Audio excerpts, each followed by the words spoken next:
नमस्कार मित्रांनो, मी धनराज गजाननराव इलमुलवार, सहाय्यक शिक्षक, जिल्हा परिषद उच्च प्राथमिक शाळा सिदूर।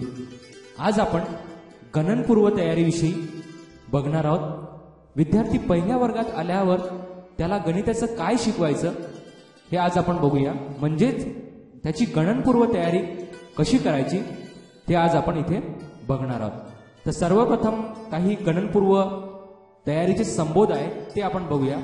पहिला संबोध आहे उंच ठेंगणा। उंच ठेंगणा हे समजावून देण्यासाठी आपल्याला दोन विद्यार्थी असे उभे करायचे आहे। बघा, मी जय आणि बेनू नावाचे दोन विद्यार्थी उभे केलेले आहेत। ज्याची उंची जास्त तो उंच आणि ज्याची उंची कमी तो ठेंगणा, असा हा संबोध आपल्याला विद्यार्थ्यांना समजावून सांगायचा आहे।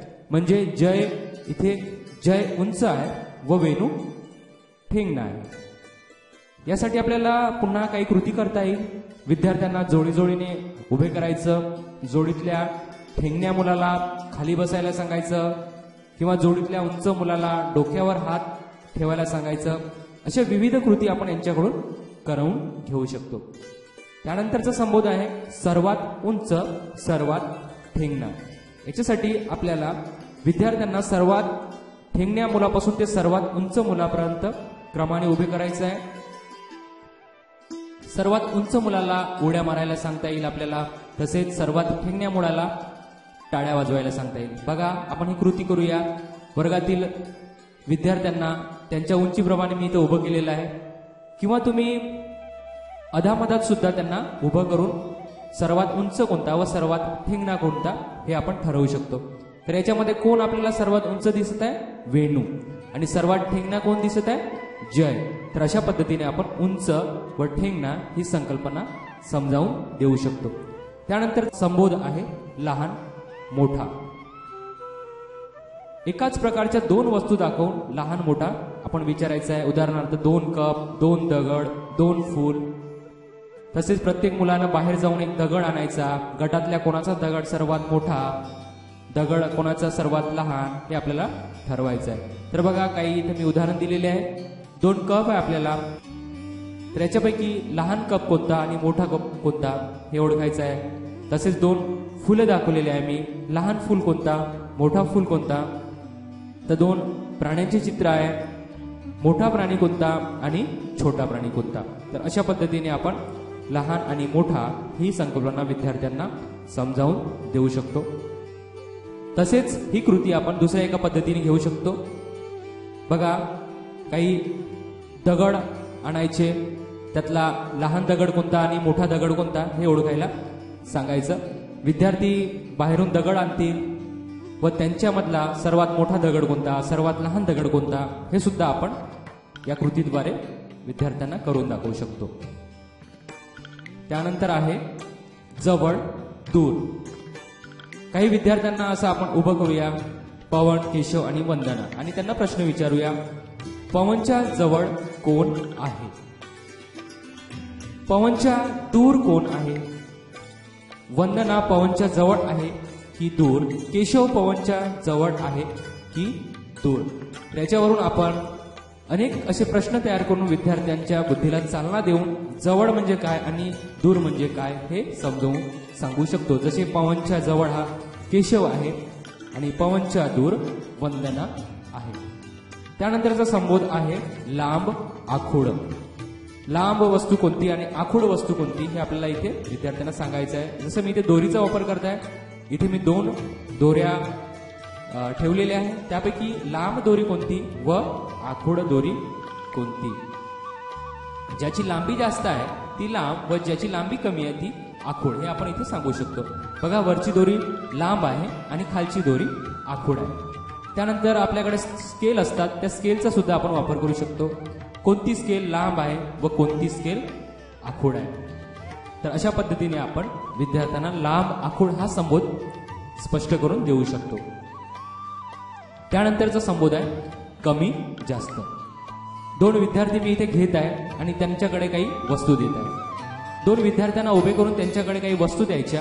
बाकीच्या विद्यार्थ्यांना कोणाकडे जास्त व कोणाकडे कमी वस्तू आहेत ते आपल्याला विचारायचं आहे। बघा, नेहाकडे मी काही बॉल दिलेले आहेत आणि रश्मीकडे काही बॉल दिलेले आहेत। आपण विद्यार्थ्यांना प्रश्न विचारूया की कोणाकडे जास्त बॉल आहेत व कोणाकडे कमी बॉल आहेत. तर विद्यार्थी निश्चितच सांगतील की नेहाकडे कमी बॉल आहेत आणि रश्मीकडे जास्त बॉल आहेत. तर अशा पद्धतीने आपण कमी व जास्त हा संबोध स्पष्ट करू शकतो. त्यानंतर आहे वर खाली. एखादं चित्र दाखवून, जसं हे झाडाचे चित्र आहे, झाडाच्या वर हा एक पक्षी बसलेला आहे, हा पक्षी झाडाच्या वरती बसलेला आहे, वर बसलेला आहे, आणि हा पक्षी झाडाच्या खाली बसलेला आहे. अशा रीतीने आपण अनेक चित्र दाखवून सुद्धा वर आणि खाली हा संबोध स्पष्ट करू शकतो. जसे चांदण्या आकाशात वर असतात, तो अशा रीतीने आपण हा संबोध स्पष्ट करू शकतो. त्यानंतरचा संबोध आहे मागे पुढे. एक सायकल मी इथे ठेवलेली आहे. सायकलच्या मागच्या बाजूला राहुल आहे, उभा आहे, व पुढच्या बाजूला मेघा उभी आहे. म्हणजेच आपल्या डोळ्यासमोर जी वस्तू असते ती आपल्या पुढचा भाग असतो व आपल्या पाठीमागचा भाग म्हणजे मागचा भाग. तर अशा रीतीने आपण विद्यार्थ्यांना विविध उदाहरण देऊन पुढे मागे हा संबोध स्पष्ट करू शकतो. त्यानंतर आहे डावा उजवा. असे 3 विद्यार्थी मी उभे केलेले आहेत. त्यातला एक आहे राहुल, मधामध्ये आहे मेघा व इकडे या बाजूला आहे पवन. तर आपण विद्यार्थ्यांना विचारू शकतो की मेघाच्या उजव्या बाजूला कोण आहे. उजव्या बाजूला राहुल आहे व डाव्या बाजूला पवन आहे. याच्यासाठी आपल्याला अशी एक कृती करता येईल की नेमका आपला उजवा हात म्हणजे कोणता हात व डावा हात म्हणजे कोणता हात. आपण नेहमी सांगत असतो की जेवण करतो तो उजवा हात, परंतु पहिलीच्या वर्गामध्ये काही विद्यार्थी डाव्या हाताने पण जेवण करत असतात व काही विद्यार्थी दोन्ही हाताचा वापर जेवणासाठी करत असतात. तेव्हा एक अडचण निर्माण होते. म्हणून जर आपण त्याच्यासाठी एक कृती केली, जसं आपण आपल्या स्वतःच्या उजव्या हाताला एक दोरी बांधायची व विद्यार्थ्यांच्या सुद्धा उजव्या हाताला दोरी बांधायची व त्यांना सांगायचं ज्या हाताला दोरी बांधलेली आहे तो हात म्हणजे तुमचा उजवा हात. काही दिवस अशीच क्रिया चालू ठेवायची. काही दिवसांना असं होईल की विद्यार्थ्यांना कळायला लागेल की जो दोरी बांधलेला हात आहे तो उजवा हात आहे. नंतर मग आपण ती दोरी काढून घ्यायची. अशा रीतीने आपण डावा उजवा हा संबोध स्पष्ट करू शकतो. त्यानंतरचा संबोध आहे जड हलका.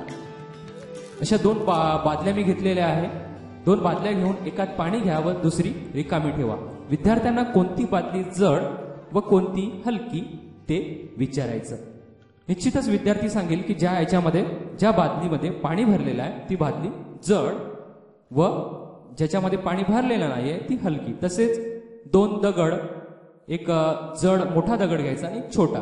निश्चितच मोठा दगड हा जड असणार व छोटा दगड हा हलका असणार. अशा विविध वस्तू विद्यार्थ्यांना देऊन आपण जड हलका ही संकल्पना स्पष्ट करू शकतो. त्यानंतरचा संबोध आहे सारखे सारखे. हा अतिशय महत्वाचा संबोध आहे. आपण सर्व संबोध सांगतो परंतु सारखे सारखे सांगत नाही. तर याच्यासाठी आपल्याला अशी कृती आहे, विद्यार्थ्यांना विविध वस्तू दाखवून त्यातील सारख्या वस्तू ओळखायला सांगणे. अशा विविध वस्तू दाखवायच्या. जसं मी इथे फुगे दाखवलेले आहेत. या 5 फुग्यामधून आता सारखे सारखे फुगे कोणते आहे हे विद्यार्थ्यांना बाजूला काढायला लावायचे.